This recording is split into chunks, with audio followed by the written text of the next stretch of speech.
പുതിയ വീഡിയോയിലേക്ക് എല്ലാവർക്കും സ്വാഗതം. ഇന്ന് ഞാൻ ഷെയർ ചെയ്യുന്നത് സോഫ്റ്റ് ഇഡലിയുടെ റെസിപ്പി മാത്രമല്ല, ഏത് രീതിയിൽ ഉണ്ടാക്കിയാലും ഏതെല്ലാം ഇൻഗ്രീഡിയൻസ് ഉപയോഗിച്ചാലും എങ്ങനെ എപ്പോഴും സോഫ്റ്റ് ഇഡലി ഉണ്ടാക്കാമെന്നും അതിൻ്റെ ടെക്നിക്കുകളുമാണ് ഈ വീഡിയോയിൽ പറയുന്നത്.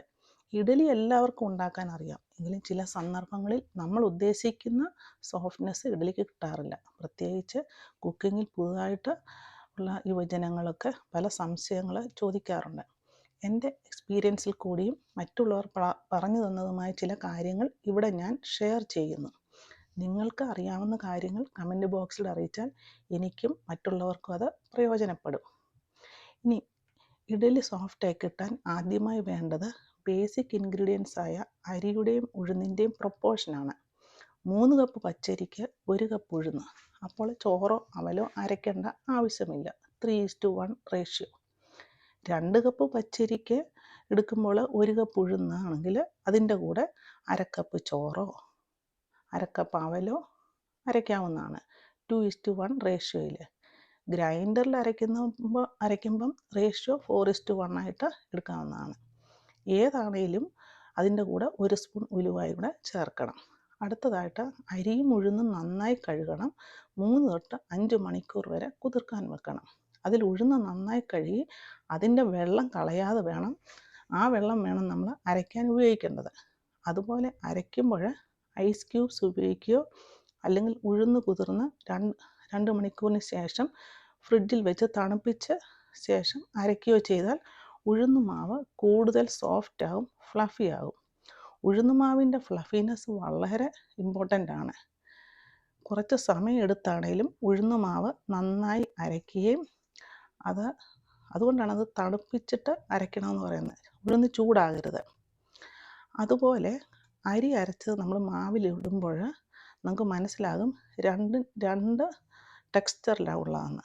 ഇപ്പം നമുക്കറിയാം, പാലിനകത്തോട്ട് കുറച്ച് വെള്ളം ഒഴിച്ചു കഴിഞ്ഞാൽ നമുക്ക് പാലോ വെള്ളമോ വേർതിരിച്ചറിയാൻ നമുക്ക് ആദ്യ കാഴ്ചയിൽ സാധിക്കുകയില്ല.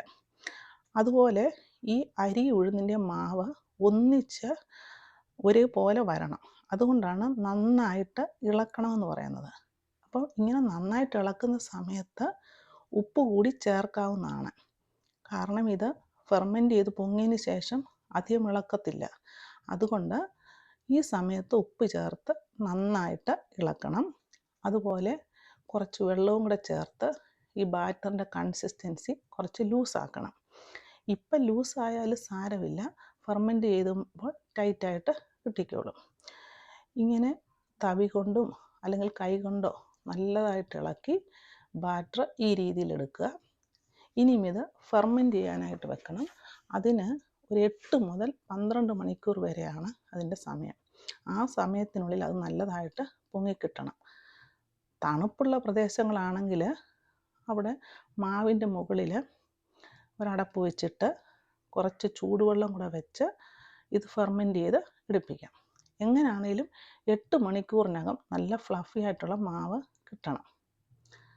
അടുത്ത ടിപ്പെന്ന് പറഞ്ഞത്, മാവ് കോരി ഒഴിക്കുന്ന തട്ടിൽ ബട്ടർ പുരട്ടിയാൽ പെട്ടെന്ന് ഇളക്കി കിട്ടും.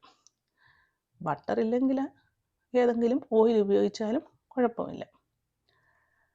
എന്നിട്ട് ഇത് സ്റ്റീം ചെയ്യുമ്പോൾ ഒരു 10 തൊട്ട് 15 മിനിറ്റ് വരെ സ്റ്റീം ചെയ്യണം.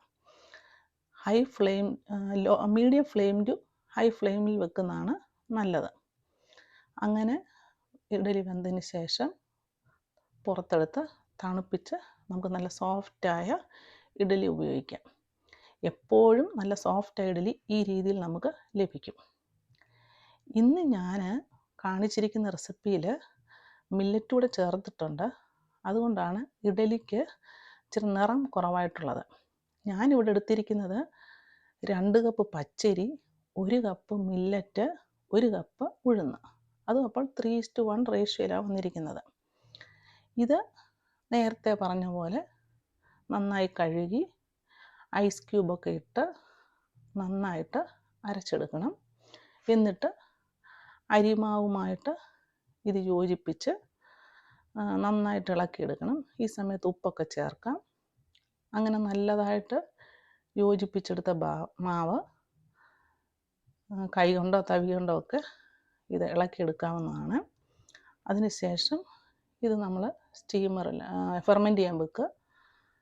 ഫെർമെൻറ്റ് ചെയ്തതിന് ശേഷം നമുക്ക് സ്റ്റീമറിൽ അതിൻ്റെ തട്ടിൽ ബട്ടറൊക്കെ പുരട്ടി 10 മിനിറ്റ് തൊട്ട് 15 മിനിറ്റ് ഇടയിൽ ഇത് വേവിച്ചെടുക്കുക. ഈ മില്ലറ്റ് ചേർക്കുന്നത് ഡയബറ്റിസ് രോഗികൾക്കും അതുപോലെ വണ്ണം കുറയ്ക്കാൻ ആഗ്രഹിക്കുന്നവർക്കൊക്കെ നല്ലതാണ്. കാരണം അതിൻ്റെ ഗ്ലൈസമിക് ഇൻഡെക്സ് മില്ലറ്റിൻ്റെ വളരെ കുറവാണ്. മില്ലറ്റ് ചേർക്കുമ്പോഴും നമുക്കിങ്ങനെ സോഫ്റ്റായിട്ടുള്ള ഇഡ്ഡലി കിട്ടും. അതുപോലെ ഈ ബേസിക് ഇൻഗ്രീഡിയൻസ് കൂടാതെ പല രീതിയിൽ നമുക്ക് ഇഡ്ഡലി ഉണ്ടാക്കാം. അതിൻ്റെ കൂടെ ബീറ്റ്റൂട്ടോ ക്യാരറ്റോ ഒക്കെ ഗ്രേറ്റ് ചെയ്തിട്ടുണ്ടാക്കിയാൽ അത് നല്ലതാണ്. പച്ചക്കറികളൊക്കെ കഴിക്കാൻ മടിയുള്ള കുട്ടികൾക്ക് അത് വളരെ പ്രയോജനം ചെയ്യും. ഇങ്ങനെ ബേസിക്കായിട്ടുള്ള ഈ ഇൻഗ്രീഡിയൻസ് ചേർത്ത് നമുക്ക് നല്ല സോഫ്റ്റായ ഇഡ്ഡലി ലഭിക്കും. ഈ വീഡിയോ നിങ്ങൾക്ക് ഇഷ്ടമായെങ്കിൽ ലൈക്ക് ചെയ്യാൻ മറക്കരുത്. സബ്സ്ക്രൈബ് ചെയ്യാതെ കാണുന്ന ഫ്രണ്ട്സ് ഉണ്ടെങ്കിൽ സബ്സ്ക്രൈബ് ചെയ്ത് സപ്പോർട്ട് ചെയ്യുമല്ലോ. അടുത്ത ഒരു നല്ല റെസിപ്പിയുമായി കാണുന്നത് വരെ ഹാവ് എ നൈസ് ടൈം.